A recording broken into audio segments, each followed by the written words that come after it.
आज हम जानने वाले हैं आपसे कि ये सफ़ेद मोतियाबिंद ये किस तरीके से किसी की आँख को प्रभावित कर सकता है। आँखों के अंदर, ह्यूमन आइज़ के अंदर एक नेचुरल लेंस होता है जिसकी पारदर्शिता में कमी आने को ही हम मोतियाबिंद कहते हैं।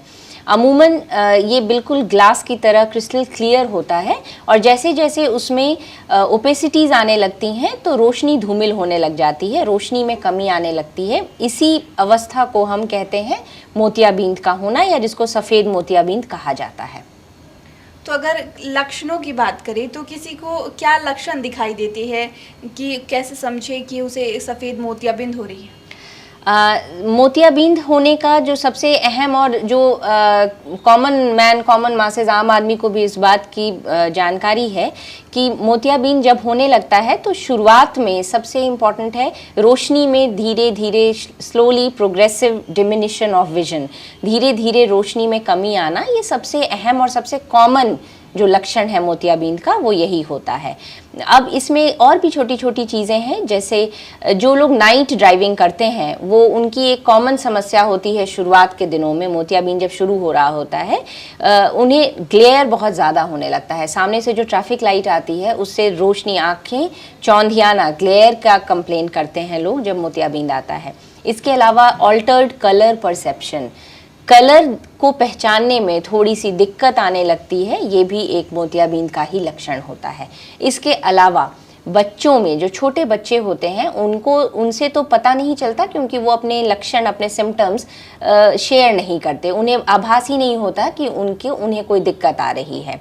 ऐसे में पेरेंट्स की रिस्पॉन्सिबिलिटी होती है, अगर आँख के बीच के हिस्से में किसी भी प्रकार की सफ़ेदी उन्हें नज़र आए तो वो इमीडिएट एक पीडियाट्रिक ऑफ्थाल्मोलॉजिस्ट को कंसल्ट करना चाहिए। वो बच्चों में होने वाला मोतियाबिंद हो सकता है। इसी को हम मेडिकल साइंस में कैट्स आई, बिल्ली की जैसी चमकती हुई आंखें दिखना, ये एक मोतियाबिंद का लक्षण बच्चों में हो सकता है।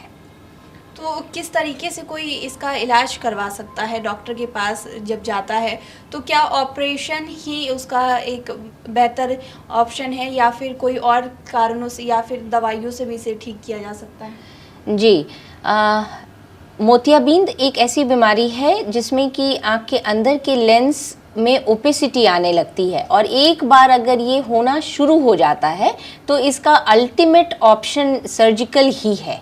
जब तक हम कैटरैक्ट को सर्जिकली रिमूव करके आँखों में लेंस इम्प्लांट नहीं करते हैं तब तक रोशनी में सुधार नहीं हो सकता। अब ये सर्जरी करनी कब है, ये एक बड़ा महत्वपूर्ण सवाल होता है।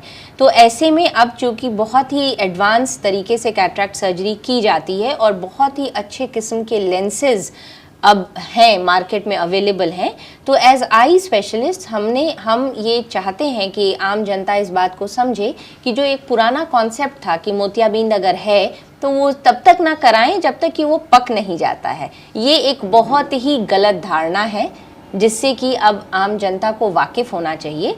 मोतियाबिंद को पकने का इंतज़ार करना सबसे बड़ी गलती है। आप इस चैनल के माध्यम से मैं अनुरोध करना चाहूँगी कि ये गलती बिल्कुल ना करें। मोतियाबिंद एक बीमारी है, उसको उचित समय पर उसका इलाज सर्जरी के द्वारा होना चाहिए। उसके पकने से उसके कॉम्प्लिकेशंस बढ़ने का खतरा रहता है।